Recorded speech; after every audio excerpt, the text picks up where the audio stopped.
Ibu semua, selamat pagi. Pagi Pagi, Dokter Tia, Assalamualaikum, sehat selalu. Dokter Tia. Waalaikumsalam. Wah, seneng ya pagi-pagi. Rame Dokter Tia banget. Iya, udah cakep. Alhamdulillah Dokter Tia udah sembuh. Sudah, Alhamdulillah. Berkat import jahe. Terima kasih Kabar. banyak. Iya, Udah pada nagihin sarapan? lo itu, Dok. Udah pada sarapan ya? Kalau enggak ya sambil cemil-cemil boleh nggak apa-apa. Nggak harus nggak harus open cam. Kalau ada beberapa yang bisa open cam, alhamdulillah. Jadi nemenin saya nggak kayak ngomong sendiri. Bapak Ibu, terima kasih banyak ya. Ini cukup challenging ya. Pesertanya lebih dari 100. Ada kemarin tuh yang terdaftar udah 125. Nah, Bismillah, semoga lancar, koneksinya lancar ya. Makanya kemarin berdasarkan presentasi-presentasi sebelumnya, karena materinya cukup banyak ya, udah gitu ada tambahan pula gitu. Jadi saya mohon izin untuk pertanyaan-pertanyaan kita full di belakang gitu ya. Eh, dan saya udah spare waktu 4 jam sih ya. Semoga betah, semoga betah dan nggak berasap kepalanya. Oke, saya lihat udah hampir udah 80% sih ya yang masuk. Kita boleh mulai kah? Kalau mulai, saya mau unmute nih Bapak Ibu ya. Kira-kira udah 100 nih. Udah 100 partisipan. Kita tunggu sebentar boleh ya? 5 menit lagi mungkin biar komplit. Saya cek-cek dulu suaranya jelas nggak? Jelas, Dok. Jelas, Jelas, Dok. Jelas ya? Jelas dong. jelas, Oke, Dok. Jelas, sip. Dok. Jelas, Iya. Dok. Ini di sini ada A dan ada A2 ya. Ada 2 poin A. Itu adalah entry point pasien masuk ke rumah sakit pada umumnya. Ya, jadi yang pertama klinik rawat jalan. Jadi biasanya awalnya berniatnya untuk konsul rawat jalan. Ya, misalnya karena apa? Karena semutan doang. Ya, konsulnya kemana? Karena semutan, konsulnya ke dokter spesialis saraf. Ya, terus tahu-tahu dari hasil pemeriksaan, tanya jawab dengan dokter, dokter memutuskan bahwa ini bukan semutan biasa ternyata. Ini gejala awal dari stroke, sehingga nasabah nggak boleh pulang. Nah, dikasihlah surat pengantar rawat inap, gitu. Ya, bisa jadi tuh dari rawat jalan, niatnya cuma konsul rawat jalan, disuruh rawat inap. Nah, yang sering A yang nomor 1, gitu ya. Oke, nah yang nomor 2 itu masuk dari unit gawat darurat. Ya, unit gawat darurat Recording in progress.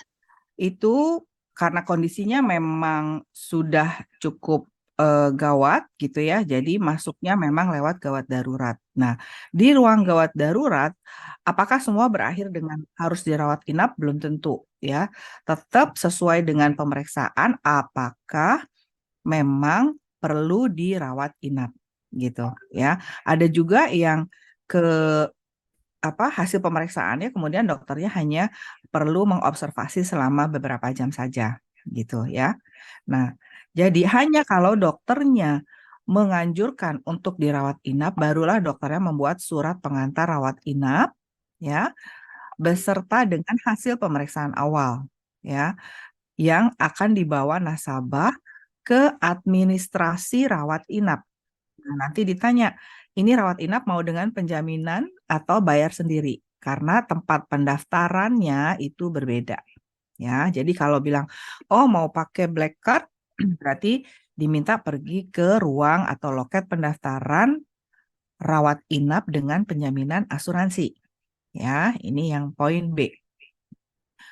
berdasarkan dokumen-dokumen awal yang diterima dari baik rawat jalan maupun gawat darurat, maka si petugas di bagian pendaftaran tadi akan mengirimkan dokumen tersebut kemana? Ke PMN, ya. Ini gambarnya perusahaan asuransi dalam hal ini ke PMN, ya. Nah, nanti PMN akan analisa awal, ya. Analisa awal karena apa? Kalau kita dirawat jalan, di klinik rawat jalan atau di emergensi itu kan pemeriksaannya masih awal, ya. Biasanya kita diambil darah juga darah rutin. Kalau periksa ronsen ya paling ronsen dada aja. Jadi itu data-data awal, ya. Berdasarkan data awal itulah tim PMN akan mengeluarkan LOG kalau semuanya clear. Yang clear apa aja? Masa tunggu, ya. Pertama pastinya masa tunggu 30 hari, ya. Terus apakah diagnosanya itu bukan diagnosa yang dikecualikan, ya. Dan bukan kondisi kronis, ya. Nah, itu dikeluarkanlah LOG, singkatan dari Letter of Guaranteed, ya. Nah, terus berdasarkan LOG ini barulah nasabah itu pergi ke ruangan sesuai pilihannya, ya. Ruang sesuai pilihannya. Oke. Sampai situ kayaknya jelas ya karena itu simple banget di Indonesia. Nah, sekarang kita lihat kalau di luar negeri gimana? Tuh. Kalau di luar negeri dari gambarnya aja tuh udah ribet ya Bapak Ibu ya. Udah lebih rame. Nah, kita lihat perbedaannya ya. Kalau di luar negeri sama juga didahului dengan rawat jalan atau rawat inap di Indonesia juga bisa ya yang kemudian dirujuk gitu. Nah, misalnya dengan awalnya rawat jalan ya, terus dilakukan pemeriksaan-pemeriksaan. Kita contoh aja misalnya nasabahnya wanita, terus pas diperiksa MRI atau USG dulu ya, USG kandungan ternyata ada miom misalnya. Nah, terus dokternya bilang ibu harus dioperasi. Nah, terus kan ini dapat rekomendasi ya, yang bagian B nih, poin B. Dapat rekomendasi. Nah, tapi si nasabahnya nggak mau di Indonesia nih operasinya, maunya di luar negeri gitu. Nah, ya udah. Terus nasabah harus melakukan apa ke luar negeri? Pre-admission. Ya, pre-admission. Di pre-admission ini yang dilakukan juga sama nih oleh PMN ya. Tadi dilakukan proses analisa awal berdasarkan apa? Hasil pemeriksaan dokter di Indonesia, hasil pemeriksaan di Indonesia. Ya, sama tuh dilakukan analisa awal apakah merupakan uh, kondisi yang dikecualikan, apakah sudah melalui uh, waiting period gitu. Ya, kalau semuanya clear, ya, barulah nasabah mendapat form PAF1 ya. Bapak Ibu boleh lihat ya di slide ini ada nggak tulisan LOG? Nggak ada ya. Ini belum di sini di tahap ini itu tidak ada LOG. Ya. Nah, apa yang didapat oleh nasabah di step ini itu pertama tadi ya, waktu permohonan pre-admission itu yang diisi adalah form PAF halaman 1 yang isinya data-data awal. Gitu. Ya. Nah, kalau sudah clear barulah di nasabah itu pergi ke luar negeri gitu ya. Jadi jangan pergi dulu ya sebelum mendapat pre-admission-nya. Karena di tahap pre-admission itulah PMN atau iAssist itu melakukan koordinasi dengan rumah sakit yang diinginkan. Misalnya tadi miom. Oh, maunya dioperasi di rumah sakit X dengan dokter Y pada tanggal sekian. Nah, itu dilakukan koordinasi oleh international assistant. Apakah ketiga request tadi bisa terpenuhi gitu. Kan ada kalanya schedule-nya nggak match gitu ya. Nah, jadi kalau misalnya Kadung udah beli tiket, tiketnya return, nggak refundable, nah nanti bisa terjadi kejutan-kejutan yang akhirnya membuat nasabah kecewa gitu ya. Entah schedule-nya nggak match sama yang dimauin ya. Terus hotelnya juga jadi harus extend gitu. Ya, jadi sebaiknya kalaupun mau beli juga tiketnya gitu ya, karena udah yakin banget, disarankan belinya yang bisa di reschedule gitu. Ya, supaya nggak angus tuh tiketnya kalau ada perubahan jadwal. Ya, jadi yang paling ideal adalah beli tiket booking hotel kalau sudah mendapat persetujuan pre-admission. Ya, oke. Ceritanya udah dapat pre-admission, terus nasabah pergi dong ke rumah sakit. Ya, di rumah sakit di sana ceritanya di Singapura nih ya. Di rumah sakit di Singapura dia perginya kemana? Bukan langsung ke administrasi rawat inap, nggak bisa ya. Form PAF 1 dan form PAF halaman 2 yang kosong itu harus dibawa ke dokter yang dituju di outpatient clinic ya, di klinik rawat jalan. Karena apa? Karena dokter yang akan merawat nantinya itu harus melakukan pemeriksaan sendiri ya. Bapak Ibu pasti paham kalau di Singapura hasil pemeriksaan di Indonesia apapun itu akan diulang ya. Karena selalu ada dua kemungkinan ya. Diagnosanya bisa berbeda tapi harusnya jarang ya, sama-sama dokter harusnya diagnosanya sama ya. Yang sering adalah diagnosanya sama tapi rencana tindakannya berbeda gitu. Contohnya tadi miom ya. Dokternya mungkin pas periksa lagi, terus diulang lagi USG-nya, itu dokternya melihat memang benar ada miom. Tapi dokternya berpendapat, oh miom ini nggak perlunya sudah mendekati menopause. Pada umumnya miom, kalau yang belum terlalu besar gitu ya, itu setelah menopause miomnya mengecil. Gitu. Nah, mungkin si dokter lebih mempertimbangkan cost benefitnya. Akhirnya dokternya bilang, oke, diobatin aja ya Bu, nggak perlu dioperasi. Nah, kalau kondisinya demikian, maka stop sampai di sini nih prosesnya. Dari F, itu dokter tidak merekomendasikan rawat inap dan tidak perlu dioperasi.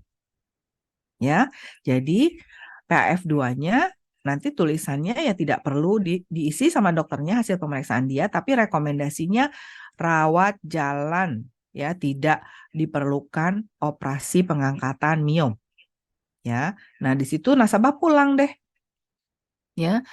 Nah, ini adalah hal yang memang tidak bisa dipredik ya.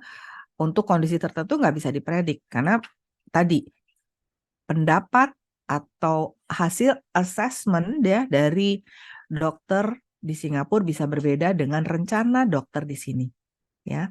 Lah dok berarti nggak ada jaminan dong kalau udah ke sana pasti di treatment. Bener banget. Karena di sini saya katakan tadi belum ada LOG ya. Nah, skenario yang kedua, kalau kemudian dokter di sana pendapatnya sama ya dengan dokter di sini gitu. Oh iya benar nih yang bagian G ya. Oh iya benar.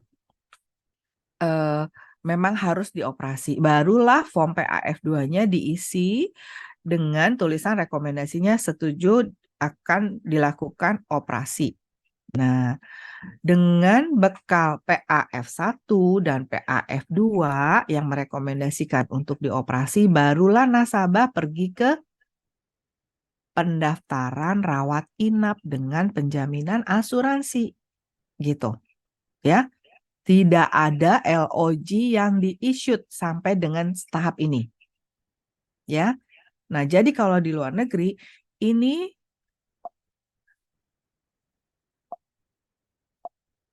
tunggu. Oh, sudah. Jadi kalau di Indonesia tadi kan eh, langsung ya dapat rekomendasi ke PMN oke, keluar LOG. Nah, tahap itu baru dilakukan sekarang nih setelah pendaftaran rawat inap di bagian penjaminan asuransi. Barulah dilanjutkan seperti yang tadi tuh.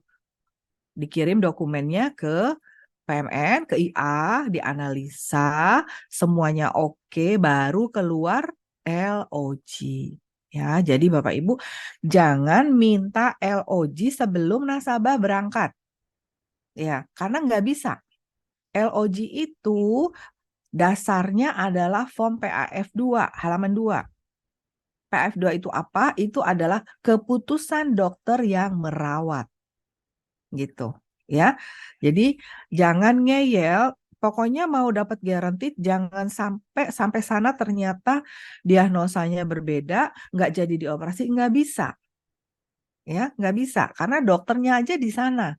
Yang mau ngisi PAF 2 itu adanya di sana bukan di sini. Ya.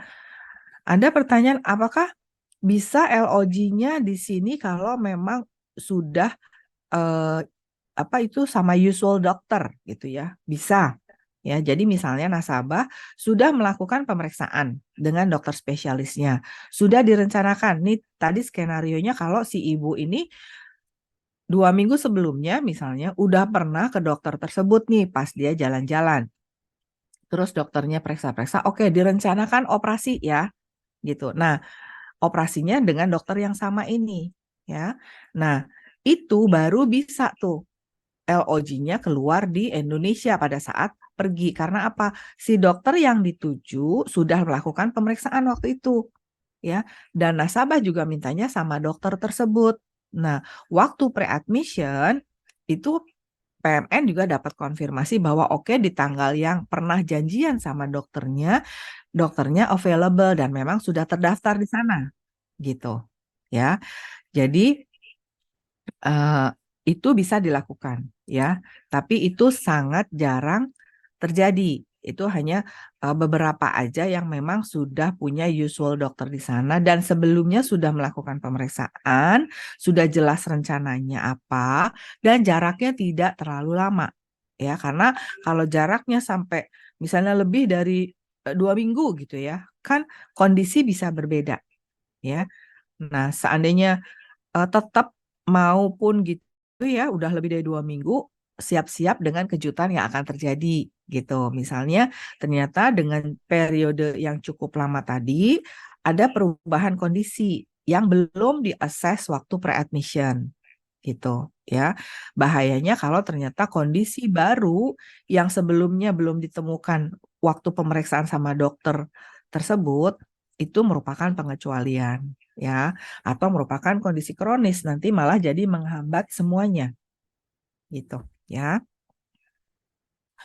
Oke, berikut lanjut ya.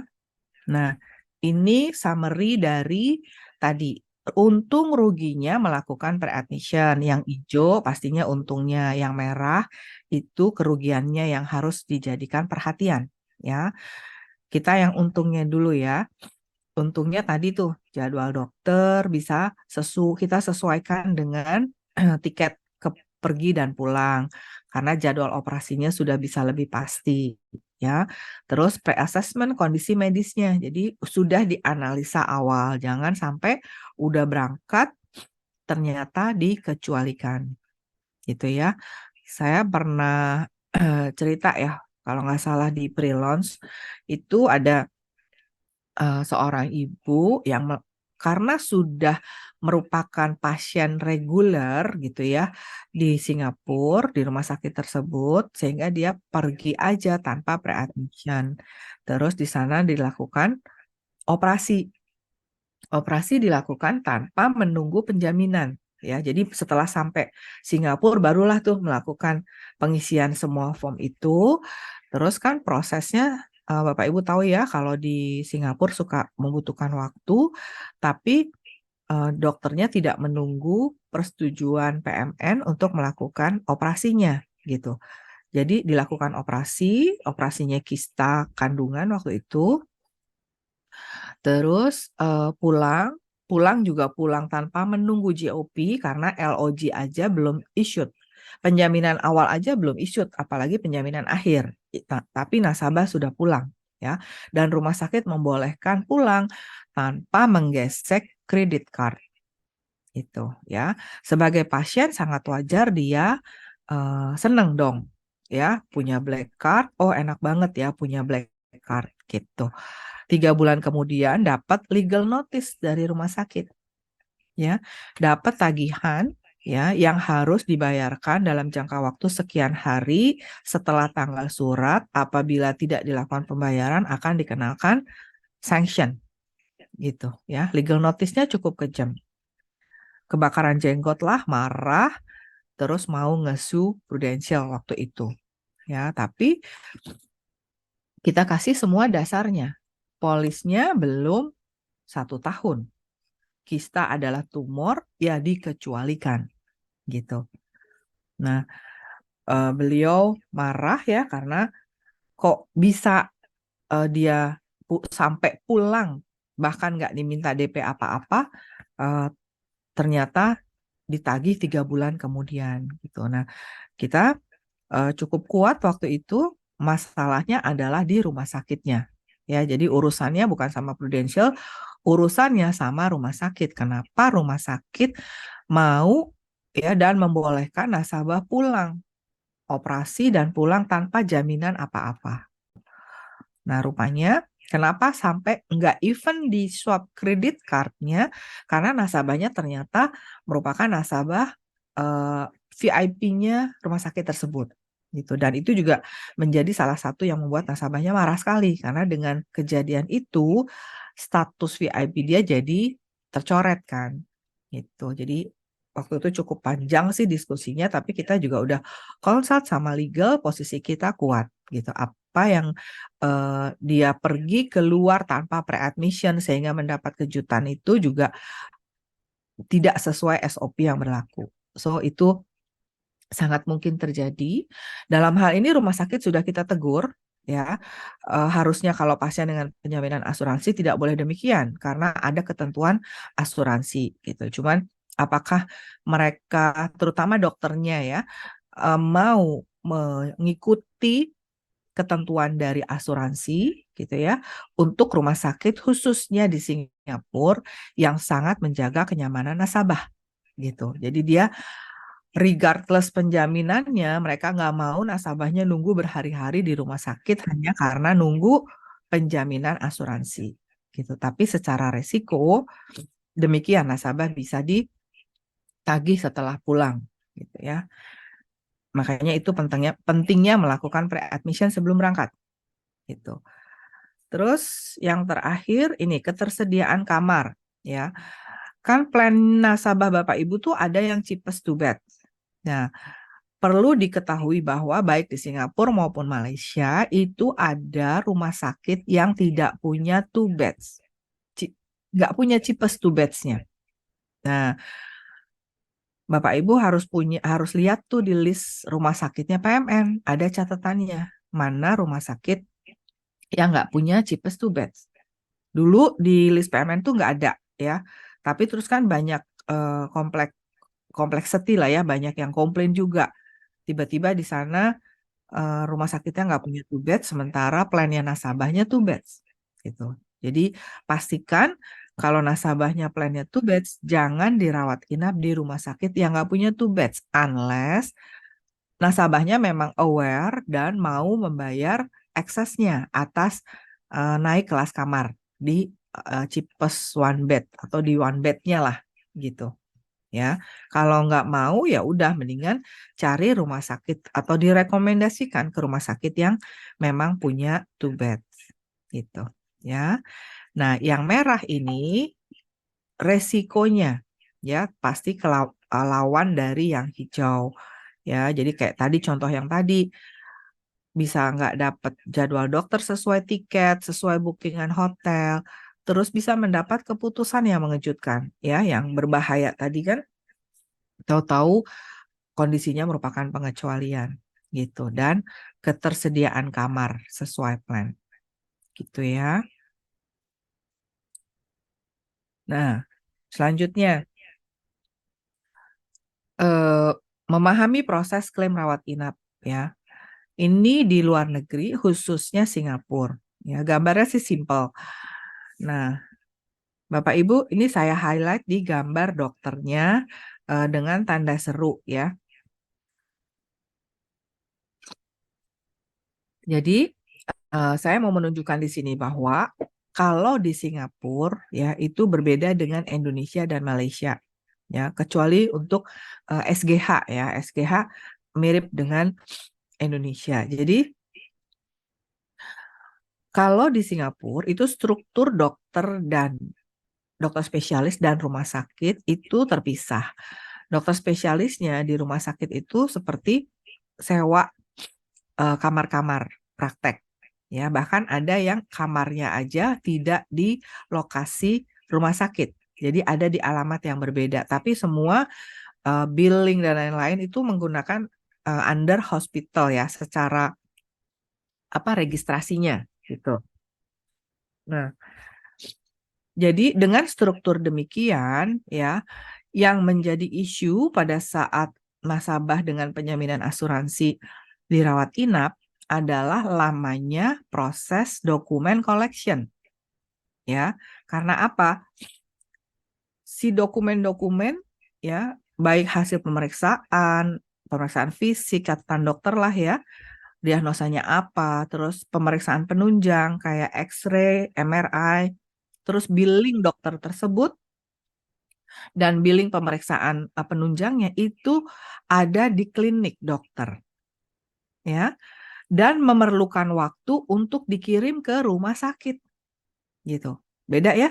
Kalau di Indonesia kan kita ke dokter, diperiksa, dapat resep, dapat pemeriksaan, semua ada di file kita yang ada di rumah sakit. Ya. Baik yang sudah digital rumah sakitnya maupun yang belum. Kalau yang udah digital kayak rumah sakit Pondok Indah tuh, kita turun ke bawah aja nggak bawa apa-apa habis konsul rawat jalan.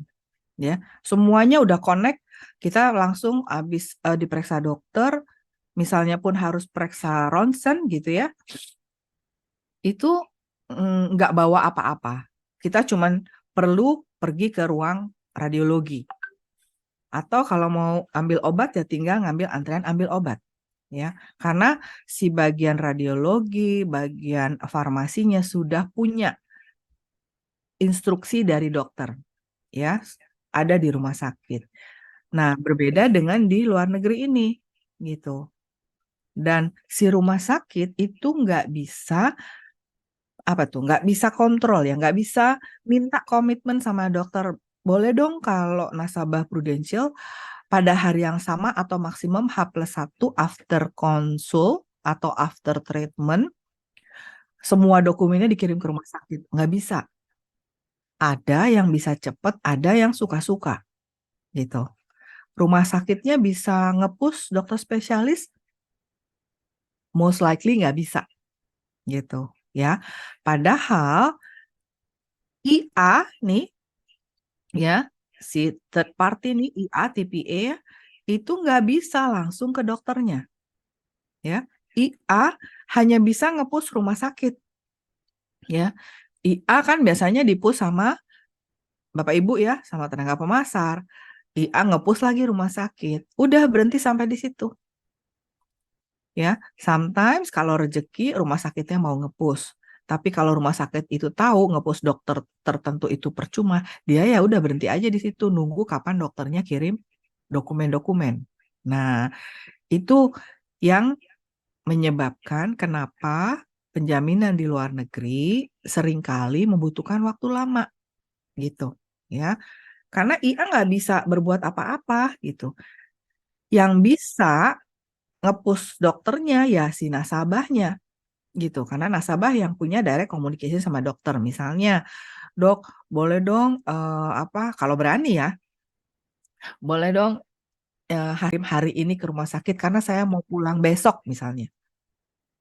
Nah, itu mungkin bisa dilakukan ya untuk mempercepat atau si perawatnya jadi alert atau aware bahwa ini dokumen nggak bisa ditunda ngirim ke rumah sakitnya gitu. Ya, tapi kalau di Malaysia itu mirip sama di Indonesia ya. si dokumennya di-manage sama rumah sakit. Nah, ya,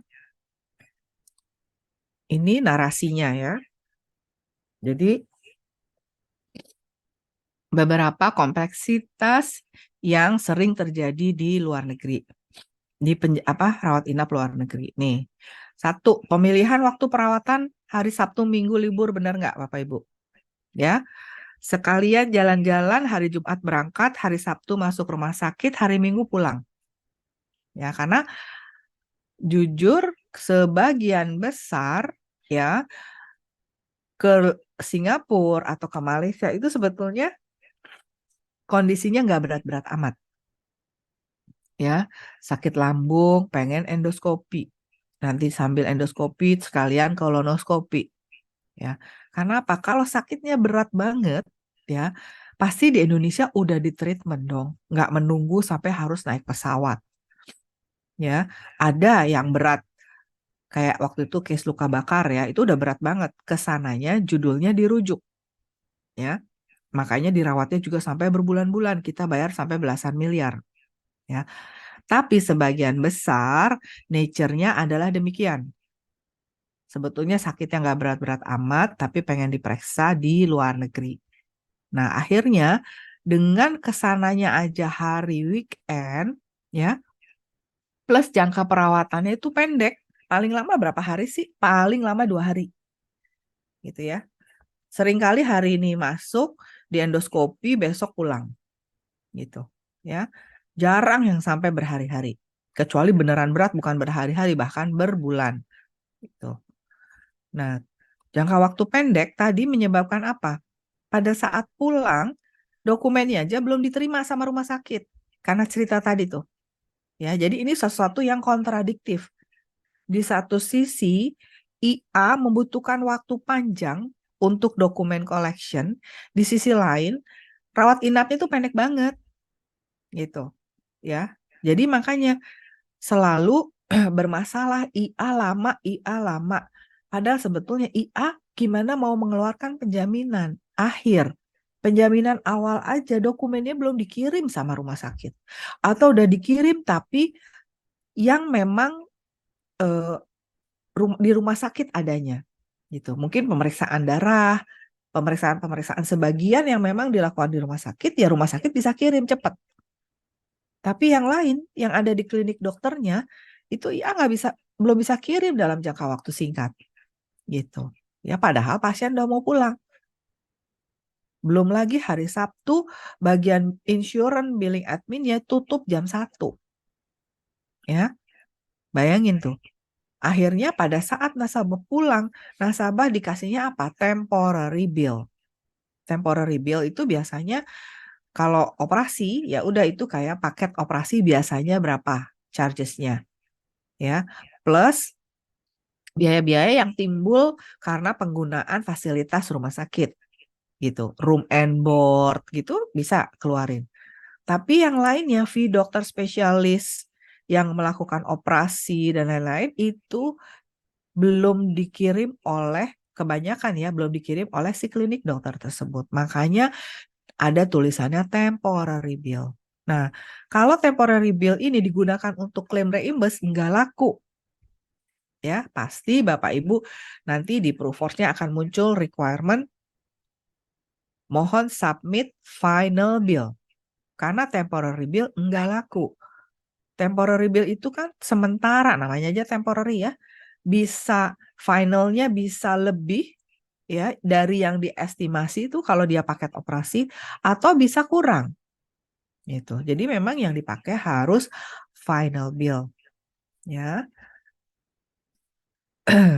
Ini yang bullet berikutnya, yang 2 di bawah itu penjelasan dari bagan yang sebelumnya tadi ya. Jadi TPA nggak bisa melakukan atau meng-issue LOG ataupun GOP sebelum dokumennya lengkap diterima gitu ya. Nah, masalahnya yang perlu perhatian tadi di Singapura itu masih ada aja nasabah yang boleh pulang. Ya. Jadi highlight-nya kalau nasabah Bapak Ibu kebetulan, kok cepet banget ya, baru tadi pagi masuk, siang udah operasi, besoknya udah boleh pulang, misalnya gitu ya. Itu jangan keburu seneng dulu. Pastikan bahwa itu semua yang dilakukan di rumah sakit itu udah dapat penjaminannya, LOG sama GOP-nya, gitu. Kalau misalnya udah dapat konfirmasi dari PMN gitu ya, ternyata IA belum keluarin penjaminan dari penjaminan awal, nah itu harus hati-hati, harus dikasih tahu nasabahnya gitu ya, atau cari tahu itu diagnosanya apa yang kemarin, cari tahu ke nasabahnya. Nah terus coba dilihat atau ditanyakan ke PMN, ini saya dapat info kan perawatannya ini atas operasi atas diagnosa X. Terus penjaminnya belum dilakukan. Kira-kira kalau sekarang nasabah udah pulang nih, bakal aman nggak ya gitu? Ya, supaya manage expectation nasabah, nasabahnya aware bahwa dia pulang itu tanpa penjaminan operasi, tanpa penjaminan asuransi, gitu. Berdoa syukur-syukur memang full cover, ya, beneran di cover dan nggak ada excess, gitu. Ya, jangan sampai nanti ada kejutan kayak si nasabah yang saya ceritain tadi itu nasabah beneran. Ya, gitu. Ya, Bapak Ibu. Jadi pastikan tuh. Karena unlikely to happen itu kecuali ada effort yang lebih yang dilakukan oleh entah keluarganya, entah Bapak Ibu sendiri misalnya gitu ya, yang nge-push si dokternya tadi. Nge-push si dokter, terus koordinasi sama IA-nya langsung gak lewat rumah sakit, itu possible dilakukan. Ya, ada cerita tenaga pemasar yang melakukan hal tersebut dan alhamdulillahnya itu lumayan cepat gitu. Ya, bisa nge-push proses di si klinik dokter. Gitu ya. Nah, ini ini slide menunjukkan kenapa sih yang namanya penjaminan itu ya, itu bisa penjaminan di rumah sakit itu bisa lama ya. Jadi beberapa poin atau beberapa proses yang menyebabkan delay, potensial menyebabkan delay ya. Saya bagi 3, itu penjaminan awal ya. 1, yang menyebabkan delay pada saat penjaminan awal biasanya apa? Kelengkapan dokumen dari rumah sakit belum lengkap. Ya, Bapak Ibu kan suka nanya, terus kata WAB-nya dijawab, oh menunggu kelengkapan dokumen dari rumah sakit. Terus Bapak Ibu nanya ke rumah sakit, kata rumah sakit, udah kok, udah dikirim, gitu. Ya, nah, yang namanya lengkap menurut PMN itu Bapak Ibu bukan hanya misalnya kalau permohonan penjaminan awal berarti kan harus ada apa? ID, ada nomor kartu, ada LMA, ya, laporan medis awal, terus ada hasil pemeriksaan awal, ya, yang dilakukan tadi baik di rawat jalan maupun di UGD tadi.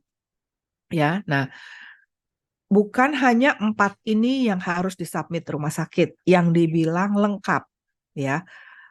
Bisa jadi PMN itu menganggap tidak lengkap karena salah satu dari dokumen ini isinya tidak lengkap atau tidak sesuai. Yang paling sering adalah LMA-nya. Laporan medis awal itu kan isinya keluhan, hasil tanya jawab nasabah sama dokter, hasil pemeriksaan fisik awal, ya, nadinya berapa, suhunya berapa, pernafasannya berapa, skala sakitnya berapa, terus pemeriksaannya apa yang sudah dilakukan, diagnosa awalnya apa, terus tindakan yang akan diberikan apa, tindakan atau obat-obatan yang diberikan apa. Nah, ke semua ini dari mulai gejala sampai dengan treatment yang akan diberikan harus menunjukkan benang merah. Benang merah yang menunjukkan bahwa nasabah memang harus dirawat inap. Gejala, hasil pemeriksaan, pengobatan, diagnosa, dan rencana selanjutnya itu nggak matching, benang merahnya keputus, itu men-trigger PMN akan minta konfirmasi. Nah, itu yang bisa pada saat Bapak Ibu tanya, belum lengkap, menunggu kelengkapan dari rumah sakit. Karena atas si benang merah yang nggak kelihatan di LMA, PMN itu minta klarifikasi ke rumah sakit. Gitu. Mana ini indikasi rawat inapnya? Katanya ada panas, katanya ada sesek, katanya ada sakit, tapi hasil pemeriksaannya suhunya 37 ya. Respiration rate, frekuensi napasnya 28. Skala sakitnya cuma 5. Terus diagnosanya observasi demam. Terus rencananya infus standby gitu ya. Nah, untuk PMN ini bukan untuk PMN ya. Memang secara medis ini indikasi rawat inapnya nggak kelihatan gitu. Pasti akan dipertanyakan gitu. Jadi nanti ada ketentuan polis yang membahas di slide berikutnya yang membahas medically necessity ya, indikasi rawat inap gitu ya. Nah, bentar ya Bapak Ibu, ini kan kita sudah jam, ini tadi saya janji mau log meetingnya ya. Oke. Nah, jadi gitu ya Bapak Ibu ya. Jadi kalau misalnya rumah sakit pas di cross check, udah kok kan butuhnya 4 dokumen, 4-4-nya udah dikirim, tapi PMN bilang masih menunggu kelengkapan, itu pasti salah satunya memerlukan konfirmasi. Yang paling sering tadi yang saya ceritain LMA, ya, karena indikasi rawat inap tidak jelas. Nah, atau di saat penjaminan awal, itu yang menghambat proses selanjutnya adalah kalau ternyata early claim. Ya, early claim maksudnya early claim dengan kondisi kronis. Ya, ya udah, itu mah pasti stop di situ. Ya, karena apa? Butuh investigasi lebih lanjut gitu ya, atau ada data informasi baru yang material nih, misalnya waktu SPAJ clear ya, clean, nggak ada informasi riwayat kesehatan sebelumnya. Pas ibu yang miom tadi gitu ya, misalnya pas ditanya jawab sama dokter gitu, terus dia bilang bahwa karena mungkin hasil pemeriksaannya tekanan darahnya rada tinggi gitu ya, bukan rada tinggi, ya tinggi. Terus nasabahnya ditanya, ibu punya hipertensi? Nah, terus dia bilang deh, oh iya, saya memang minum obat darah tinggi udah sejak sekian tahun yang lalu. Nah, wassalam ya udah Bapak Ibu ya. Kalau udah ada itu tuh sama poin ketiga, akan masuk di bukan early claim karena dia klaimnya bukan karena hipertensi tapi treatmentnya sama, si hipertensinya yang merupakan penyakit kronis dan polisnya kalau belum 2 tahun itu akan menghambat karena harus dilakukan investigasi ya, apakah si hipertensinya itu sudah ada sebelum polis issued gitu ya. Itu hal-hal yang bisa menghambat penjaminan awal. Nah, misalnya ceritanya penjaminan awalnya clean, ya, majulah ke proses perawatan. Apakah sudah pasti aman di proses perawatan? Belum tentu, ya. Ada beberapa yang bisa menghambat. Satu, misalnya di tengah-tengah perawatan hari kedua atau hari ketiga, tiba-tiba rumah sakit minta persetujuan pengobatan. Harga obatnya 500.000 per butir atau mau disuntik dengan obat suntik ya yang harganya 500.000 atau 1 juta ya sekarang kalau nggak salah thresholdnya. Nah itu tanpa misalnya yang bulat kedua nih rumah sakitnya nggak ngomong kenapa misalnya apa perlunya diberikan obat semahal ini sementara secara umum gitu ya mioma nggak ada obat-obatan gitu ya. Miom ya dioperasi nanti obatnya palingan antibiotik misalnya ya, dan antibiotiknya juga nggak harus yang 1 butir 500.000 gitu. Namanya operasi kan ya udah steril ya pelaksanaan operasinya gitu. Nah Atau tiba-tiba ada permintaan dilakukan misalnya apa? MRI kepala gitu. Kan nggak matching ya. Tadi miom, tiba-tiba hari ketiga minta persetujuan dilakukan MRI kepala gitu ya. Atau CT scan apalah gitu. Nah, jadi apakah nggak boleh di tengah-tengah perawatan ada permintaan tambahan seperti itu? Boleh banget ya. Tapi rumah sakit juga harus kasih tahu alasannya. PMN kan bukan cenayang ya. Ujuk-ujuk minta dan itu mahal pasti kalau minta approval kan memang yang secara perjanjian dengan rumah sakit memang harus minta approval ya. Nah, jadi harus ada dong penjelasannya dari dokter. Kenapa? Gitu. Kalau enggak, pasti PMN-nya akan nanya. Nanya means LML. LML biasanya jawabnya lama rumah sakitnya. Ya, karena dokternya aja yang harus menjawab misalnya lagi operasi. Gitu. Ya, itu. Terus selama perawatan itu bisa juga ada data atau hasil pemeriksaan tambahan yang menunjukkan adanya diagnosa tambahan baru yang material. Contohnya tadi kan miom, terus sebelum operasi kan dilakukan pemeriksaan darah lengkap, ya. Tiba-tiba hasil gula darahnya tinggi gitu, ya. Nah, kalau rumah sakitnya rajin, rumah sakitnya ngasih tahu tuh ke PMN, ini ada gula darahnya tinggi gitu ya. Tapi itu jarang terjadi, ya. Nah, pada saat misalnya ini rumah sakitnya rajin ya. Nah, di titik itu ya kalau informasinya diketahui PMN pada saat perawatan hari kedua misalnya, itu PMN pasti akan meninjau ulang penjaminan awalnya. Kalau polisnya belum 2 tahun. Ya, karena apa? Si gula darah tinggi ini menunjukkan adanya kencing manis dan kencing manis merupakan penyakit kronis. Jadi harus diinvestigasi lebih lanjut yang hasilnya bisa membatalkan penjaminan awal. Itu bisa banget. Ya, tergantung hasil penelusuran datanya gitu.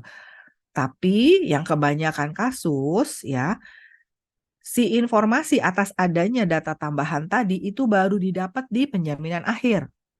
Gitu. Nah, kita masuk ke hambatan-hambatan yang terjadi di penjaminan akhir, ya. 1, dokumen pulang belum lengkap, ya. Yang paling sering adalah apa? Hasil pemeriksaan. Jadi, PMN tidak akan memproses kalau ada charges-nya di billing, ya kan? Tapi hasil pemeriksaannya nggak ada. Misalnya, di situ ada charges CT scan, tapi CT scan-nya belum diterima sama PMN, ya. Itu nggak akan diproses sama PMN-nya. Karena apa? Apapun pemeriksaannya itu kan bisa di cancel atau bisa batal. Contoh misalnya CT scan, direncanakan CT scan waktu perawatan ya. Terus udah di apa entry nih billingnya. Nah, pada saat pelaksanaan CT scan ternyata si pasien misalnya punya klaustrofobia. Dia nggak bisa tuh ada di ruangan terowongan kecil gitu diem untuk berapa menit dia nggak bisa itu ya udah batal dong. Nah, tapi ini lupa di take out nih dari billingnya ya kan bisa jadi ada kemungkinan seperti itu ya. Tapi biasanya yang paling sering bukan dibatalin tapi memang rumah sakit belum submit gitu ya. Nah, PMN nggak akan bisa proses karena kan harus ensure, harus yakin bahwa semua yang di bill out di billing itu memang beneran kejadian, beneran dilakukan, beneran diberikan kepada pasien. Gitu. Ya. Terus nah yang bulat kedua nih cerita yang tadi. Ada data baru ya, tadi gula darahnya naik tapi rumah sakitnya nggak ngasih tahu waktu masih dirawat. Nah, ngasih taunya pada saat mau pulang bersama dokumen penjaminan akhir, akibatnya apa? Pada saat mau pulang lah baru PMN punya kesempatan ya, karena kebanyakan seperti itu. Nah, salah PMN enggak. PMN kan nggak tahu kalau rumah sakitnya nggak ngasih tahu gitu ya. Jadi rumah sakitnya baru kasih tahu di saat pulang, akhirnya berhentilah di situ proses penjaminan akhir. Karena ini harus divalidasi dulu apakah nasabah kencing manisnya memang baru terjadi atau sebelumnya sudah pernah memang punya kencing manis gitu ya. Terus yang ini juga sering terjadi ya, dari sesi berikutnya dari sesi sebelumnya itu saya tanya ini ternyata sering terjadi juga. Itu penjaminan awal dikirim bersamaan dengan penjaminan akhir. Benar ya Bapak Ibu, pasti udah pernah ngalamin. Nah, ini juga PMN nggak bisa hindarin ya. Kalau PMN nggak tahu bahwa ada nasabah PRU dirawat inap di rumah sakit X ya di awal tuh. PMN baru taunya ada nasabah mau pulang dari rumah sakit X gitu. Jadi bahkan PMN belum menganalisa ya, belum mengeluarkan LOG penjaminan awal. Datang barengan udah mau pulang. Nah, bayangin kalau sakitnya kondisi akut diare doang dan nggak ada apa-apa aman. Ya nggak? Tapi bayangin kalau ternyata ini kondisi kronis. Ya, polis belum 2 tahun. Ya, di saat pulang itulah dibilang bahwa tidak bisa cashless dong. Ya, karena harus dilakukan investigasi. Nah, jadi mirip sama yang poin kedua impact-nya. Ya. Kenapa bisa begitu? Ini biasanya terjadi di rumah sakit yang tidak terlalu besar. Ya, rumah sakit yang mungkin secara resources itu capacity-nya gitu ya, menyebabkan mereka mengirimkan dokumen masuk dan pulang bersamaan. Ya, nggak mau ribet tuh minta approval dulu untuk penjaminan awal. Ya, atau bisa juga misalnya terjadi di rumah sakit yang cukup besar kalau misalnya PIC-nya itu tidak aware atau ya for some reason tuh dia menunda si proses penjaminan awal. Nah, impact-nya apa yang sering membingungkan Bapak Ibu? Pasti pernah ada yang ngalamin ya, baru dapat notifikasi permohonan penjaminan apa rawat inap nasabah Anda disetujui.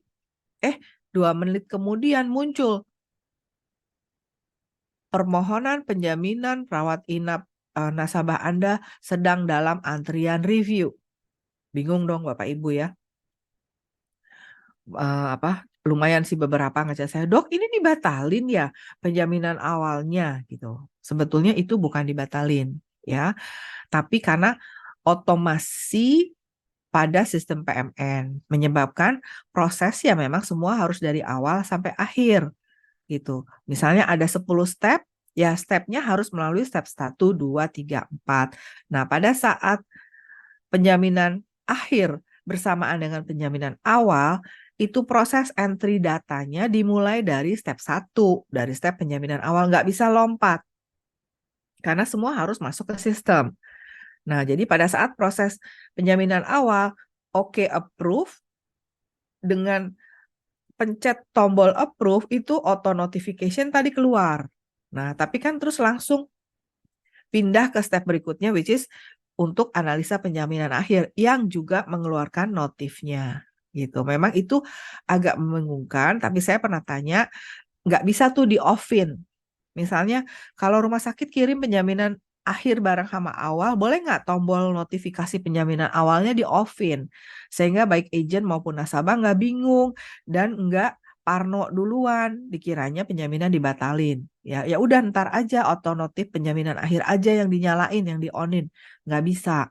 Semua harus dari step proses awal. Gitu ya Bapak Ibu. Jadi nggak usah bingung. Kalau dapat berturut-turut dalam jangka waktu berapa menit perubahan informasi itu, bukan dibatalin penjaminan awalnya.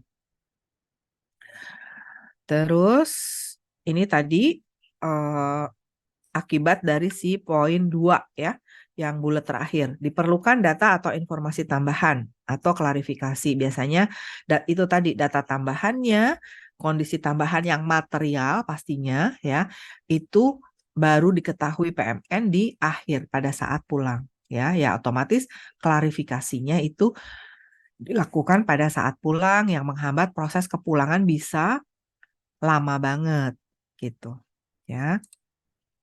Nah, sekarang ini slide memahami proses kepulangan ya, proses kepulangan nasabah waktu dirawat inap. Nah, Bapak Ibu lihat di sini yang bawah itu nasabah Bapak Ibu nih ceritanya ya, saya bikin skenario. Nasabah Bapak Ibu itu yang tadi kan periksa miom nih misalnya. Itu di sini nih pasien nomor 4, pasien keempat dari dokter spesialisnya ya.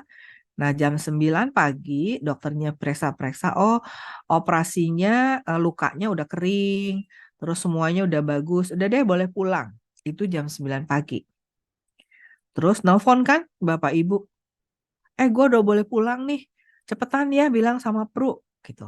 Terus Bapak Ibu boleh nggak bilang, oh oke Ci, tunggu aja 2 jam ya gitu. Ya, nggak boleh. Nggak boleh menjanjikan waktu itu sebelum Bapak Ibu memahami nih ya, kira-kira kalaupun mau memberikan estimasi kurang lebih berapa lamanya, Bapak Ibu pahami ini dulu. Hitung dulu nih ya, proses yang terjadi after si dokter mengizinkan pulang. Ya. Nah, nih tadi dokternya kan punya pasien ceritanya 4. Dikit ya kalau 4. Kalau pasiennya 10, misalnya nasabah Bapak Ibu tuh dokternya pilihnya yang beken. Pasiennya banyak dong.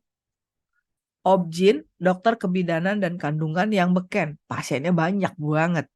Nah, bisa jadi satu lantai itu pasien dokternya, dokternya nasabah Bapak Ibu itu punya pasien 20 yang harus divisit.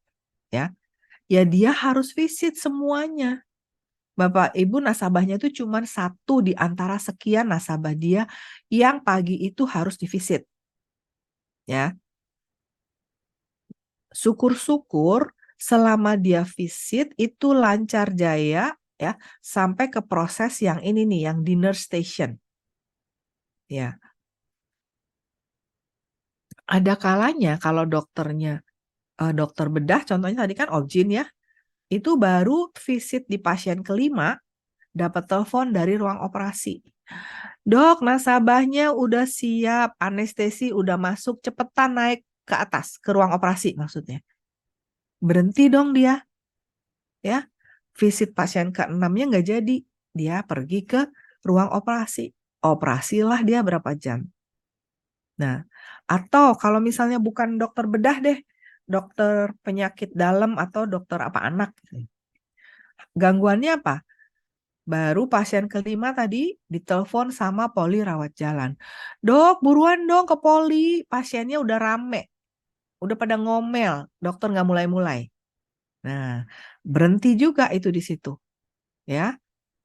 Nah, jadi proses kepulangan nasabah Bapak Ibu terhambat tuh. Ya, karena di sini proses nih di nurse station, di ruangan perawat, ada yang harus dikerjain sama dokternya. Apa tuh? Bikin resep obat pulang, ya, bikin resume medis, bikin pengantar follow up treatment. Ini untuk sebagian besar rumah sakit karena kan network Prudential tuh yang rawat inap ada 700 lebih. Sebagian kecil rumah sakit besar ini udah digital. Jadi udah ada tuh di ruang-ruang di Bangsal gitu ya. Itu dokternya tinggal key in gitu ya, mau kasih resep apa sama nasabah yang ini gitu tuh udah agak simple. Tapi pada sebagian besar rumah sakit itu biasanya duduk bareng sama susternya. Sini sus, tadi berapa pasien gue yang mau pulang duluan gitu. Misalnya ada 5 hari itu yang mau pulang.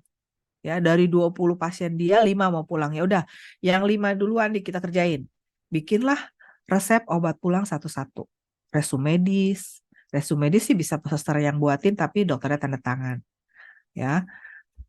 Nah, Bapak Ibu tadi dari proses nunggu dokter selesai visit, taruhlah nggak pakai operasi dulu, nggak di-distrap sama ke klinik rawat jalan, murni hanya menyelesaikan proses periksa pasien dia yang lain, kira-kira berapa jam kelarnya? Ya, misalnya nih, di sini kalau dokternya nggak terlalu terkenal, misalnya ya, proses visitnya 1 jam. Yang aman ngitung di sini 2 jam. Karena yang namanya pasien macam-macam, ada yang rewel, ada yang cukup 10 menit, ada yang butuh 20 menit. Ya, kalau rewel nanyanya banyak, ya. Nah, di situ udah taruhlah 1 jam, ya. Terus di proses nurse station, yang tadi bikin segala macam resep itu kira-kira misalnya berapa? 1 jam juga, atau ini di total deh, visit sama bikin-bikin resep ini 2 jam misalnya ya, yang aman. Nah, 2 jam. Selanjutnya, udah kelar belum? Belum. Ini perawat ya. Tadi resep obat pulangnya itu harus dikirim ke farmasi. Ya, karena biasanya kan pulang tuh udah bawa obat ya. Bisa juga ada yang mau ditebus sendiri bisa, tapi biasanya apalagi pakai penjaminan asuransi ya udah pakai dari farmasi. Berarti kan resepnya harus ditaruh dulu dong, dikirim ke bagian farmasi. Ya. Nah, mengirim resep ke bagian farmasi itu biasanya dikumpulin dulu sekalian, ya. Enggak satu-satu nasabah Bapak Ibu udah jam 9 boleh pulang, terus duluan gitu. Duluan dikasih resep, duluan ke farmasi, nggak bisa. Ya, nggak ada tuh jalur ekspresnya. Ya, jadi ya nunggu terus dikirim ke farmasi. Nah, di farmasi serumah sakit minta obat ke farmasi. Ya enggak? Dari ruang perawatan anak, dari interna, ya, dari penyakit dalam, dari rawat inap syaraf, semua minta obatnya di farmasi. Kebayang ya? Nasabah Bapak Ibu itu antriannya keberapa? Untuk nebus obat dibawa pulang, 1, 2, untuk retur obat. Retur bahan habis pakai. Kan biasanya waktu kita baru masuk, itu udah diambilin tuh, misalnya 10 kolef, 10 botol infus. Ternyata yang kepake 8. Nah, itu yang 2 harus diretur. Karena billing berarti dikurangin dong. Di charge-nya jangan 10 tapi 8 gitu. Nah, itu kan proses rekonsiliasi sama farmasi, ya. Nah, jadi itu di farmasi.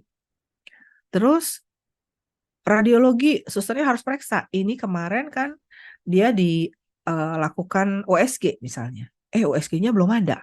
Prudensial nanti nggak cover kalau nggak ada hasil USG. Dia harus kontak lah si bagian radiologi. Mana dong USG-nya misalnya. Ya, itu. Terus tuh ke bagian laboratorium gitu ya. Makanya keuntungan kalau dirawat inap di rumah sakit yang sudah digital, udah connect. Jadi semua expense, semua yang dilakukan terhadap nasabah itu dari awal udah ada.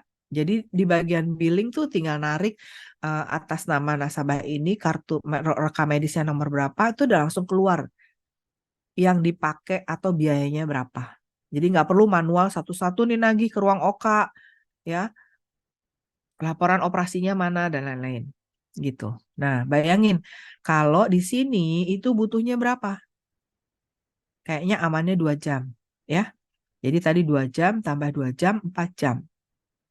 Terus ke bagian billing kan, barulah dikirim ke bagian asuransi.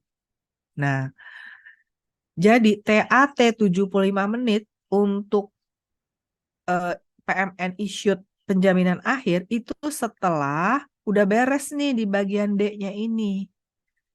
Jam 12 dia ngirim ya si D, terus PMN melihat udah komplit dan itu waktunya 75 menit. Yang lama ya, TAT lama. Sekarang kan ada TAT baru. Nah, kalau misalnya ternyata PMN lihat, oh belum lengkap, masih butuh apalah gitu yang dikonfirmasi kayak tadi, ada data baru harus dikonfirmasi. Itu argo 75 menit belum jalan ya Bapak Ibu. Tunggu sampai konfirmasi ke dokter atas data tambahannya kelar, udah nggak ada apa-apa lagi, barulah 70 menitnya jalan. Nah, jadi Boleh nggak Bapak Ibu dari jam 9 pagi, jam 9, jam setengah 10 nasabah telepon Bapak Ibu, terus Bapak Ibu janjiin 2 jam ke depan bakal keluar penjaminan.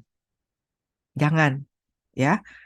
Hitung nih kalkulasi ini. Kalau perlu ya Bapak Ibu, slide ini di print, di laminating yang cakep gitu ya. Kalau pas Bapak Ibu dampingin di rumah sakit ya ceritain bahwa nasabah di sini ya, Bapak Ibu tuh di sini ya. Ini dokternya kan tadi baru ngasih pulang. Nah, proses yang diperlukan ini nih, proses A, terus ke B, ke C, baru ke D. Nah, ini Bu, kira-kira bisa makan waktu 4 jam misalnya. Ya. Kalau mau cepet, ya bisa dikejar-kejar si perawatnya gitu ya. Tapi best estimation-nya tadi ya kita udah mengira-ngira. Nah, apalagi kalau dokternya itu melakukan operasi, itu bisa salah satu prosesnya terhambat kalau dia kemudian dipanggil dulu untuk melakukan operasi. Jadi nasabahnya tahu nih gitu ya bahwa ini yang terjadi. Jadi nggak usah duduk tegak di tempat tidur, kopernya udah tertutup rapi. Udah nyantai dulu aja, mau tidur dulu boleh.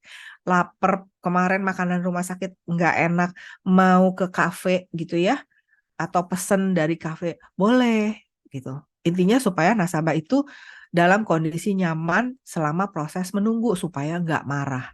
Dan dikasih tahu dulu nih prosesnya tuh ini. Dan yang ini, slide ini itu tidak bisa dikontrol oleh PMN gitu ya. Yang dikontrol sama PMN, collection dokumen adalah MOU-nya ya. Berapa lama rumah sakit harus bisa mengumpulkan dokumen tersebut yang untuk dikirim ke PMN supaya PMN bisa mengeluarkan GOP gitu. Tapi kalau udah berkaitan sama dokternya, sama volume tinggi di rumah sakitnya yang menyebabkan antrian di bagian tertentu juga tinggi, itu kan di luar kontrolnya even rumah sakit gitu. Ya, jadi ada hal-hal beyond our control yang harus digunakan untuk manage expectation-nya nasabah gitu. Ya. Jadi slide ini kemarin sih saya bilang gitu, kalau mau di print aja di laminating. Sebetulnya yang ideal waktu itu saya pernah sih mengusulkan di rumah sakit besar itu proses ini dibuat video gitu supaya pas nasabah boleh pulang itu susternya klik setel video proses kepulangan gitu. Anda di sini gitu ya. Jadi nasabah bisa nonton, oh gitu toh berarti lama juga ya gue nunggu. Ya udah deh gue tidur lagi dulu aja misalnya gitu. Ya cuman waktu itu belum kejadian ya, priority-nya mungkin belum dapat untuk bikin video itu gitu. Cuman kalau Bapak Ibu mau mengusulkan kembali mungkin silahkan ya, itu bagian provider network gitu. Jadi nggak manual gini loh slide-nya di laminating, di capture di WA, kasih tahu gitu kan harus ngomong panjang lebar ya. Kalau video kan enak, paling nggak beberapa rumah sakit besar aja. Nah, ini saya buat narasi dari bagan yang tadi supaya kapanpun Bapak Ibu lihat bagannya tadi, skemanya, Bapak Ibu tahu narasinya apa ya. Yang tadi nih antrian lalala itu. Nah, sekarang apa yang dapat dilakukan oleh Bapak Ibu? Gitu ya. Tadi kan berikan estimasi waktu. Ya, tadi kita udah melakukan estimasi kira-kira berapa sih 4 sampai 5 jam gitu ya. Ngasih waktu rumah sakit untuk melengkapi semua yang dibutuhkan PMN gitu. Nah, kalau misalnya Bapak Ibu mau kasih cut off, oke deh. Setelah 2 jam gue mau mulai monitor ya sampai di mana. Dengan catatan ya, ini bukan berarti mau mengalihkan tanggung jawab PMN kepada Bapak Ibu dalam hal memonitor kelengkapan dokumen di rumah sakit. Ya, PMN pasti akan melakukan tugasnya. Ya, tapi PMN kan manage banyak sekali nasabah yang pulang bersamaan. Ya, makanya ada sistemnya tuh pakai alert. Setelah 2 jam baru kayak ada alertnya untuk nge-chase gitu. Nah, Bapak Ibu di lapangan yang paling tahu parah banget ya, apakah masih mau nunggu PMN yang ngejar? Kalau hambatannya udah dipastikan nih ya, hambatannya ada di rumah sakit. ya. Si kelengkapan dokumennya ini mentok di bagian tertentu di rumah sakit. Ya, pilihannya ada di Bapak Ibu. Mau tetap nunggu PMN atau Bapak Ibu mau ikut membantu nge-push gitu ya, atau keluarganya gitu ya. Ya tentunya dengan cara yang bagus ya, supaya tidak tadi menimbulkan persepsi kok jadi gue sih yang harus ngurusin gitu. Nah, hati-hati dalam hal itu, tapi saya pribadi pernah ngalamin hal ini gitu ya. Boleh pulang biasa jam 9 atau jam 10. Itu jam 1 saya mulai telepon karena belum ada info apa-apa. Yang saya telepon itu si perawat ruangan. Saya tanya, Mbak, Bapak ini udah boleh pulang. Itu sampai mana ya penjaminannya? Oh, belum ada penjaminan dari asuransi. Bapak pakai asuransi prudensial kan? Tunggu aja Bu, itu mah lama gitu. Ya, udah pengen saya sambit tuh waktu itu ya. Untuk telepon. Bilangnya prudensial lama. Terus saya telepon ke bagian admin asuransinya. Saya telepon call center, disambung tuh. Diangkat rezeki. Terus bagian asuransinya bilang, belum ada dokumen turun. Nah, dari ruangan. Saya balik telepon lagi suster ruangan. Mbak, katanya Mbak yang belum kirim dokumen ke asuransinya. Oh iya Bu, maaf. Ini nunggu obat dari farmasi. Ya, saya telepon farmasinya. Mbak, pasien nama ini kata suster lagi nunggu obat. Enggak Bu, ini udah selesai tinggal diambil. Tuh, ya. Jadi tunggu-tungguan kan antara dua orang ini. Saya telepon lagi suster ya, Mbak, obatnya udah kelar, boleh diambil nggak? Gitu. Itu belum sampai menjelang maghrib belum bergerak. Ya, saya tanya lagi, katanya nunggu dari ruang operasi. Rekonsiliasi bahan habis pakai yang digunakan oleh ruang operasi. Jadi rupanya kalau dioperasi lebih kompleks lagi tuh. Ya. Cuman mau rekonsal apa tuh antara lain sarung tangan yang digunakan waktu operasi itu berapa banyak gitu kan, ada perban, ada apalah segala rupa ya kalau operasi, termasuk sarung tangan, receh banget itu ya. Saya bilang nggak mau tahu, dijamin nggak dijamin, saya mau pulang maghrib gitu. Nah, jadi hal itu sayangnya bisa terjadi di rumah sakit ya, si dilempar-lemparnya kita ini.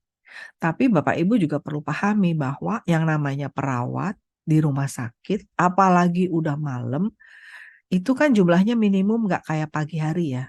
Shift malam itu. Jumlah mereka paling banyak berapa? 4. Wing kiri 2, wing kanan 2. Ya. Shift jam 9 tuh biasanya. Nah, priority mereka apa? Priority mereka ganti infus, kasih obat sesuai jadwal, nanganin keluhan. Ya. Tet sana, tet sini. Itu ya dia lari-lari sana sini. Dokumen yang lagi ditunggu sama PMN, kira-kira jadi priority mereka nggak? Nggak banget. Gitu. Ya. Priority mereka pasti merawat si pasiennya dong. Nah, jadi dengan kita tanda kutip intervensi ya untuk nge-push gitu, sometimes itu tuh cukup powerful. Apalagi kalau yang nge-push itu keluarganya. Ya, nanya aja ke perawat, Mbak sampai mana gitu tuh.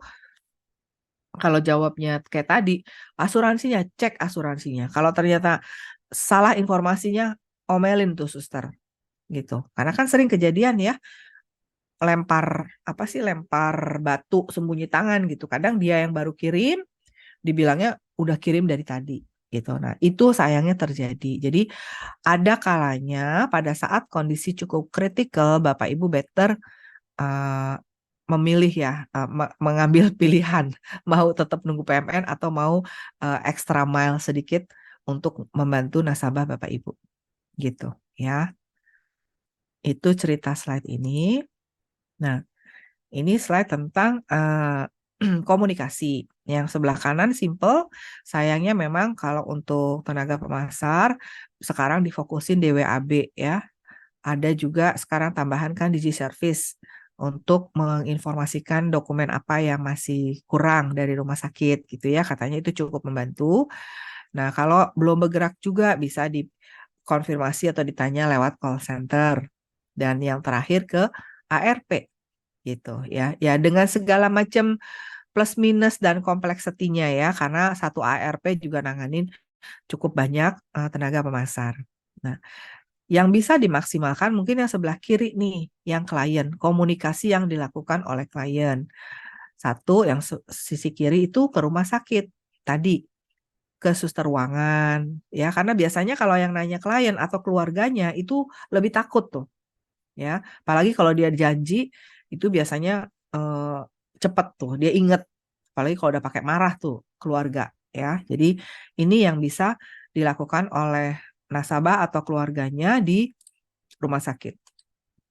Yes. Udah ke sini ya.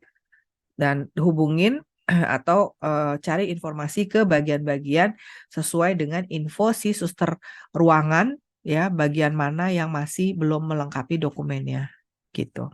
Nah, ke asuransi nasabah juga bisa pasti ke Bapak Ibu sekalian ya komunikasinya atau ke call center PMN. Kalau belum solve juga atau ingin mendapatkan yang penjelasan yang lebih atau mau eskalasi itu nasabah kan punya hak untuk telepon ke customer service ya. Tapi itu choice terakhir gitu ya setelah semuanya kayaknya mentok gitu ya Bapak Ibu. Nah, ini saya slide tambahan yang saya buat untuk sedikit menjelaskan terkait dengan approach yang baru dirilis ya. Basisnya adalah tujuannya ya kalau saya lihat, kalau saya baca, tujuannya adalah menjaga kepuasan nasabah ya. Apa yang dilakukan, penyesuaian-penyesuaian yang dilakukan baru-baru ini itu adalah untuk menjaga kenyamanan nasabah ya. Harus dilihatnya dari angle situ ya. Jadi jangan takut dulu, jangan horor dulu, tapi pahami niatnya apa sih, behind the scene-nya apa. Kalau saya baca ya, apa yang sekarang dilakukan adjustment dan penyesuaian atau restriction itu mainly dasarnya adalah komplain, dasarnya adalah keluhan. Nah, keluhan kan atau komplain harusnya kan dicari root cause-nya. Nah, setelah didapat root cause-nya, dibedakan root cause yang within our control dan yang beyond our control. Yang bisa kita kontrol dan yang nggak bisa kita kontrol. Ya. Nah, yang kita lakukan penyesuaian adalah yang bisa kita kontrol. Gitu. Kalau yang nggak bisa kita kontrol ya udah dong. Nggak usah berkutat di situ. Ya.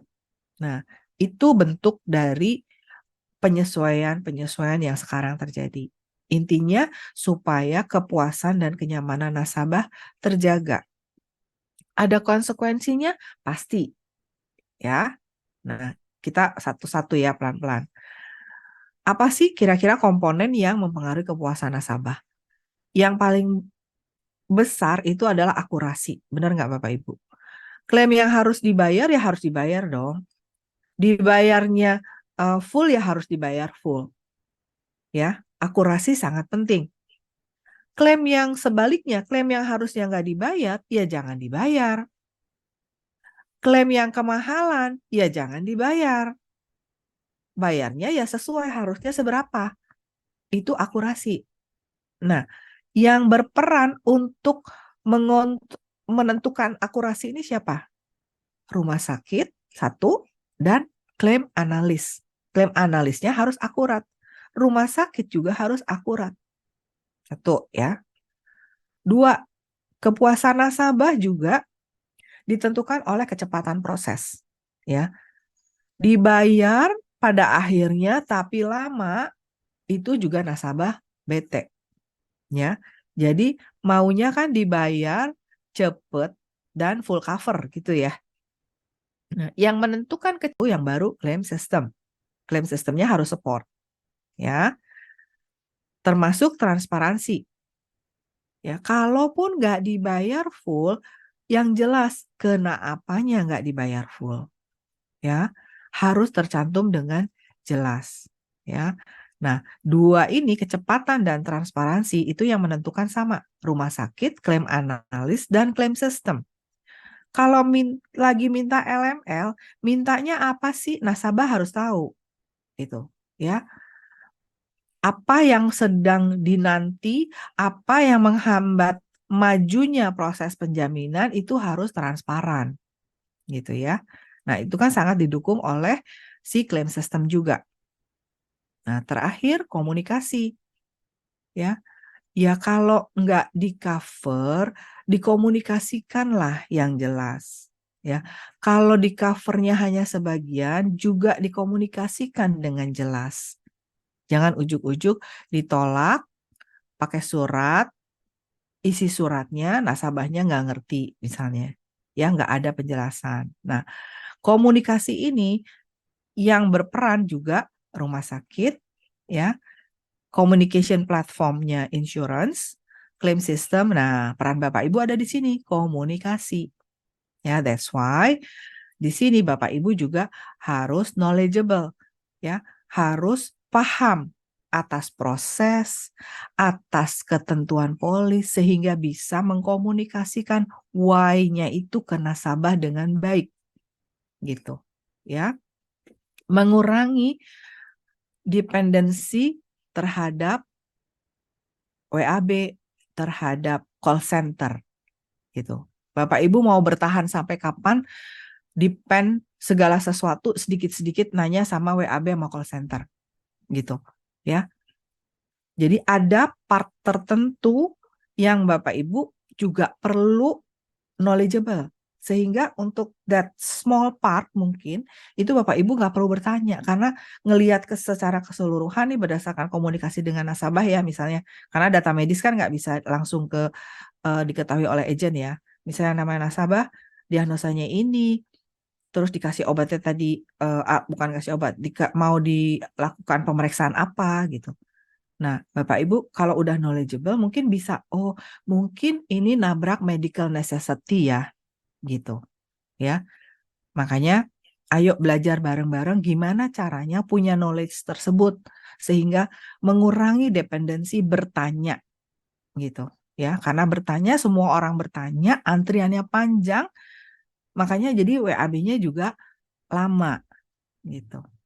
Ya, nah.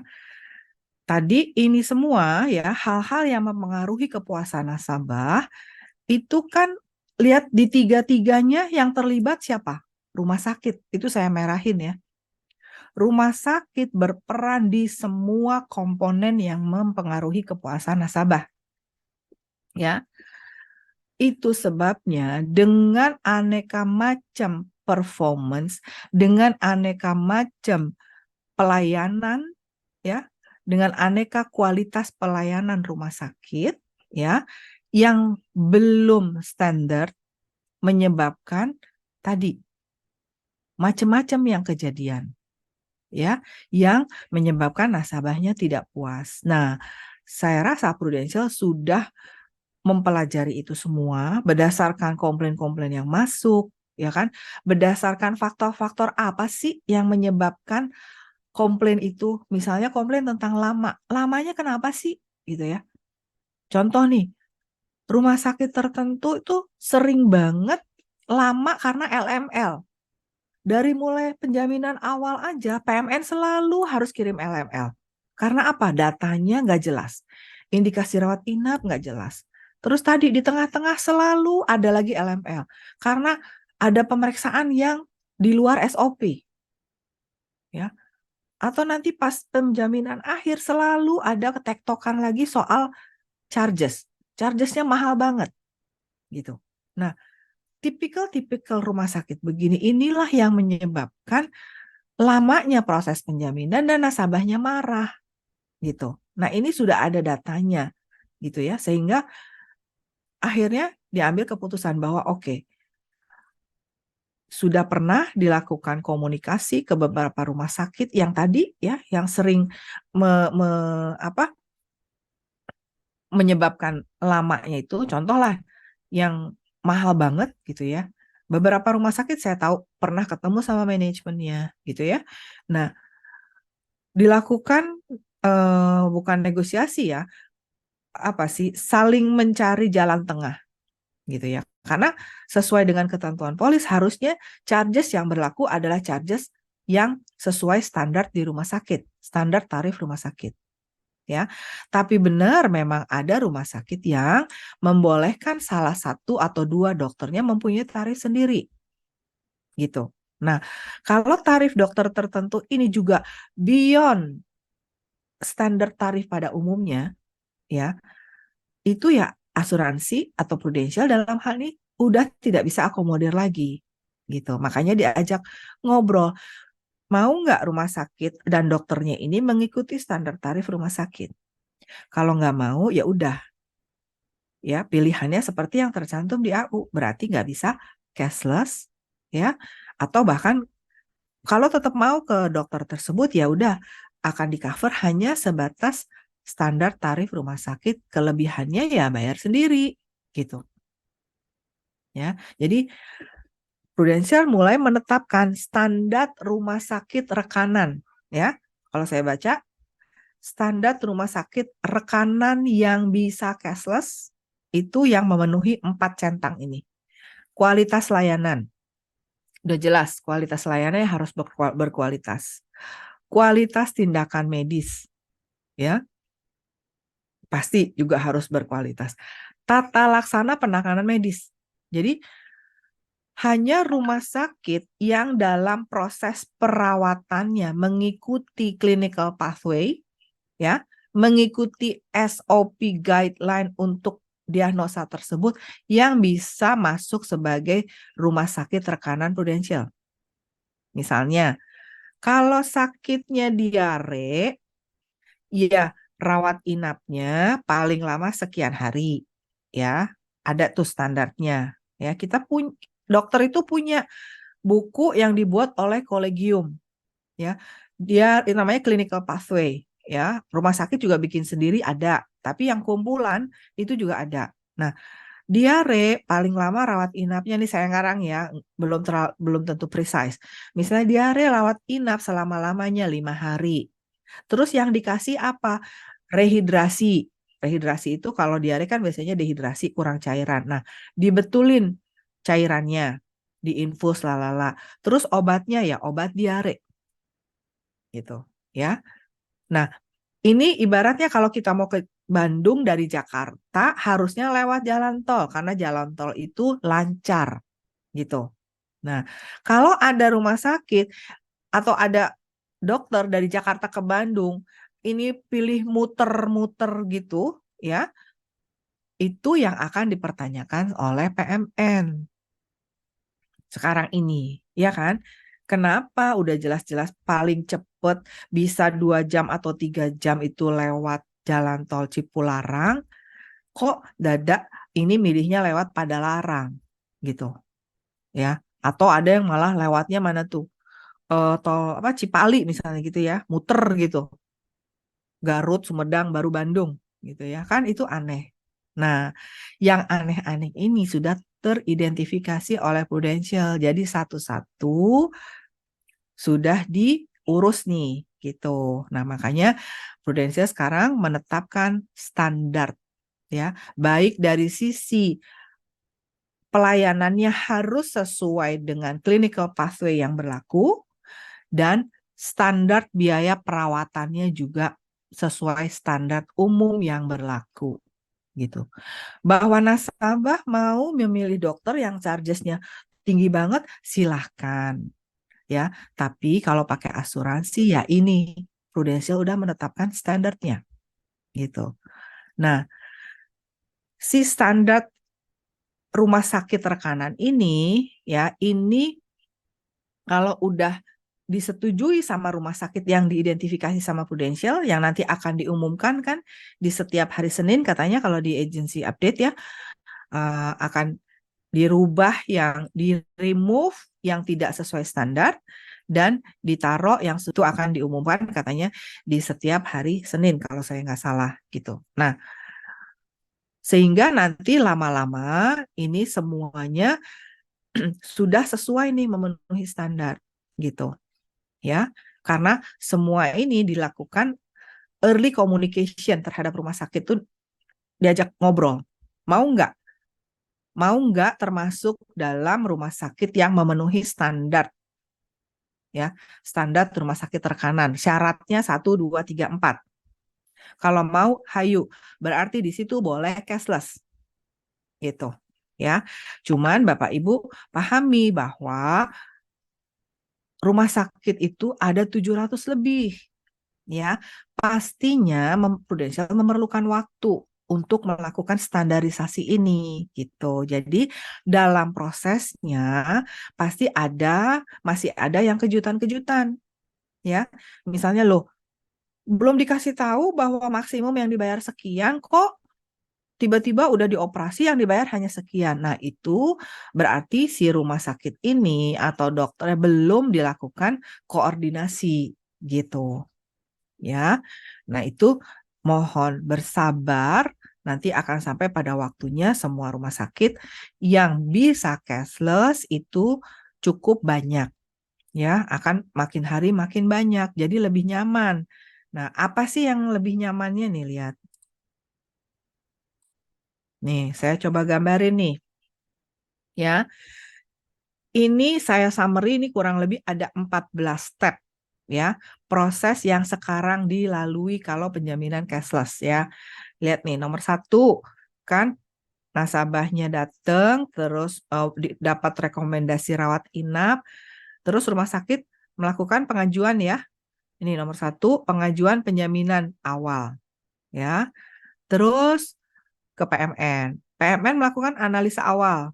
Ya, nah kalau udah clear semua baru dikeluarinlah LOG. Benar ya?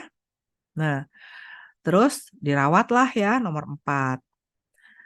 Ternyata di tengah-tengah nih nomor 5 ada pengajuan tadi kan suka ada pengajuan pengobatan tindakan gitu. Nah, butuh dianalisa lagi dong. Kan namanya juga tambahan. Jadi sebelumnya belum dilakukan apa namanya analisa. Nah, kalau analisanya udah clear, barulah dikasih persetujuan atas permintaan tambahannya. Nah, oke, terus barulah diberikan perawatannya atau tindakannya atau pemeriksaan yang tambahan tadi. Ya. Dah, dokternya ngasih pulang. Oke, dokter yang ngasih pulang. Si nomor 10 proses persiapan kepulangan pasien tuh yang tadi panjang kali lebar. Ya, slide sebelumnya tuh. Yang ruwet banget ya. Yang dokternya ada pasiennya banyak. Nah, barulah step 11. Kalau udah komplit semua yang tadi kita estimasi 4-5 jam, barulah pengajuan penjaminan akhir dari rumah sakit. PMN bagian penjaminan pulang akan melakukan analisa nih nomor 12. Barulah tanggal step yang ke-13, PMN kirim persetujuan. Baru beres nasabah pulang ya. Kalau di summary ini 4. Nah, kalau tadi ya Prudential sudah memiliki rumah sakit yang setuju ya bahwa dia dalam proses rawat inapnya itu akan selalu memenuhi clinical pathway yang berlaku, nggak akan nyeleneh. Harusnya lewat Cipularang, dia nggak akan muter lewat Cipali. Ya.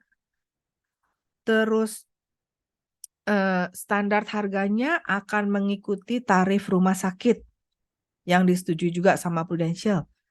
Nah, kalau nasabah kita dirawat di rumah sakit tersebut, ya rumah sakit yang sudah memenuhi standar pelayanan rumah sakit rekanannya Prudential, then ya Prudential hanya perlu menerbitkan LOG. Benar. Coba yang pegang AU cek. Hanya perlu mengeluarkan LOG tanpa perlu melakukan serentetan yang lainnya nih. Jadi stepnya dari 3 itu nasabah tinggal pulang 14. Bayangin berapa step nih yang di skip. Si persetujuan gitu. Ya. Nih saya garisin merah untuk rawat inap yang dilakukan di rumah sakit yang sudah memenuhi standar rumah sakit rekanan asuransi. Gitu. Ya, tapi ada kecualinya nanti ya. Cuman pahamin ini dulu. Jadi agency update-nya tuh bukan horor. Tujuannya bagus banget. Ya, tujuannya nasabah kan udah banyak sekali pengalaman yang nggak enak. Karena apa? Karena dirawat di rumah sakit yang tadi banyak dalam proses pelayanannya menyebabkan PMN-nya nanya ini itu. Ya. Nah, jadi sekarang nih kalau mau lancar jaya dirawat inapnya di sini karena rumah sakit ini itu sudah punya komitmen mau memenuhi standarnya gitu. Jadi ini rumah sakit yang trusted. Nggak akan dalam perjalanan nanti nyeleneh gitu. Ya, tapi kecuali tadi dalam perjalanannya ada permintaan tambahan. Nah, barulah proses ini ya dilakukan. Gitu, yang analisis atas permintaan tambahan. Satu. Kedua, kalau apa? Ya, butuh investigasi. Ya pasti kalau investigasi mah ya, even penjaminan awal aja bisa terhambat. Itu out of scope ya dalam diskusi ini. Gitu. Ya, karena nanti ada poin berikutnya pada saat secara klaimnya, diagnosanya memerlukan investigasi, tidak bisa cashless. Apakah itu kejam? Enggak. Ya, jadi satu-satu. Ini tadi yang kita nggak ngomong investigasi, halaman ini, Bapak Ibu pahamin ya. Niatnya adalah memotong proses. Ya, yang 4, 5, 6, 7 lalala. Yang bikin lama tuh yang persetujuan. Ya, karena begitu intinya nanti jadinya nggak ada penjaminan awal atau akhir. Ya udah penjaminan. Begitu keluar penjaminan means nasabah sampai pulang kelar. Gitu. Nggak ada lagi tektokan. Karena apa? Contohnya nih, rumah sakit X udah setuju kalau operasi usus buntu itu yang akan diberikan adalah rawat inap selama 5 hari. Metode yang akan digunakan misalnya laparoskopi, biayanya setinggi-tingginya misalnya nih 60 juta. Dah, itu prudensialnya tadi kalau di AU merem. Pokoknya pulang, saya ngarang ya, ini yang jangan nanti dibilang, kata dokter dia 60 juta, nggak gitu ya. Udah sepakatan begitu, standar tarifnya 60 juta, operasi appendicitis dengan laparoskopi, udah, selama yang di-charges di bawah atau maksimum 60 juta pulang lenggang kangkung. Gitu. Ya. Jadi hanya kalau lebih dari itu yang akan dipertanyakan atau di tengah-tengah perawatan itu ada permintaan tambahan yang enggak berkaitan. Gitu. Atau intinya permintaan tambahan yang perlu diklarifikasi. Nah, kalau ngelihat ini Bapak Ibu, kan itu tujuannya bagus banget ya. Gitu loh. Tujuannya bagus banget dan bayangin Bapak Ibu sendiri udah jadi secure dong. Yang penting diperjuangkan itu si penjaminan awal. Ya, udah dapet, udah beres. Nggak perlu was-was, nggak bisa tidur. Aduh, nanti penjaminan akhir pas pulang bermasalah nggak ya? Nggak perlu begitu lagi. Gitu. Ya. Paham ya Bapak Ibu? Jadi itu AU nggak horor loh. Niatnya bagus banget. Nah, terus ini yang poin berikutnya. Kenapa klaim yang membutuhkan penelusuran data jadi nggak bisa cashless? Sebetulnya itu bukan sesuatu yang baru. Ya, sekarang pun kejadian. Ya kan? Cuman bedanya sekarang nasabah dan Bapak Ibu tuh PHP. Benar nggak? Berharap, walaupun diinvestigasi, berharap akhirnya bisa, benar nggak?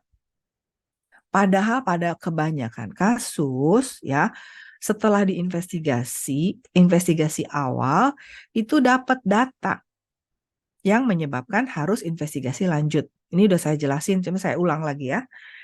Nih, polis terbit Januari, ya, clean nih semua. Belum 2 tahun, klaim rawat inap dengan diagnosa stroke.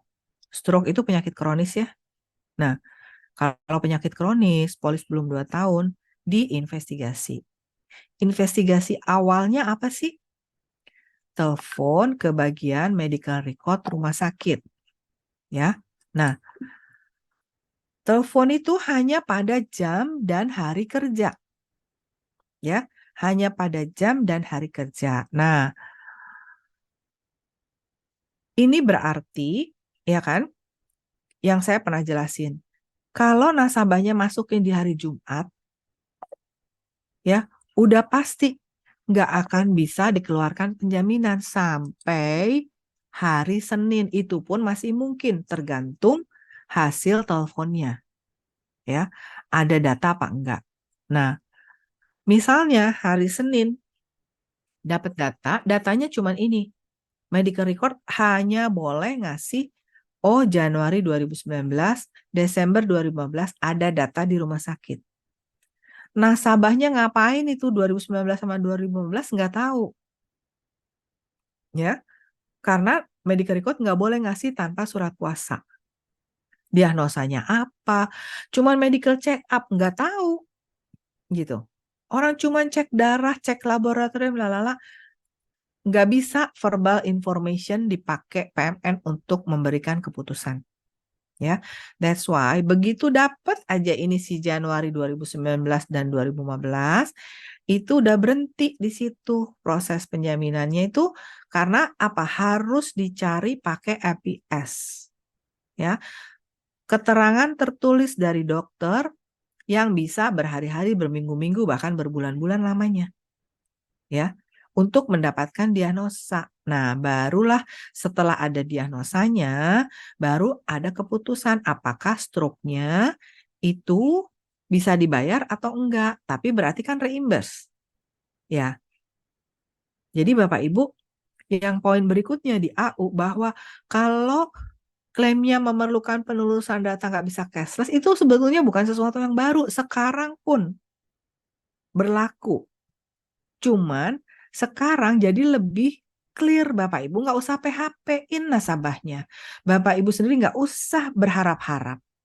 Ya, karena ini, ya, kalau sakitnya kronis, itu possible PEC NDC-nya ada. Apalagi kalau nasabahnya sudah di atas 50 tahun. Kita aja kalau udah di atas 50, di atas 55, kayaknya unlikely nggak punya riwayat di rumah sakit. Benar nggak? Gitu. Nah, Bapak Ibu, ini ada telepon berulang-ulang. Sekalian kita toilet break sebentar ya. Saya coba kasihan ini kena apa. Boleh ya, kita toilet break sebentar, 5 menit. Kita kembali jam berapa nih? Jam 10 lewat 55 ya. Kita balik ya. Siap, dokter. Ya, kita toilet break sebentar sambil saya cek ini yang telepon-telepon yang Banyak yang keluar, Dok. Banyak yang kepental, dok. Oh gitu, oke, sebentar.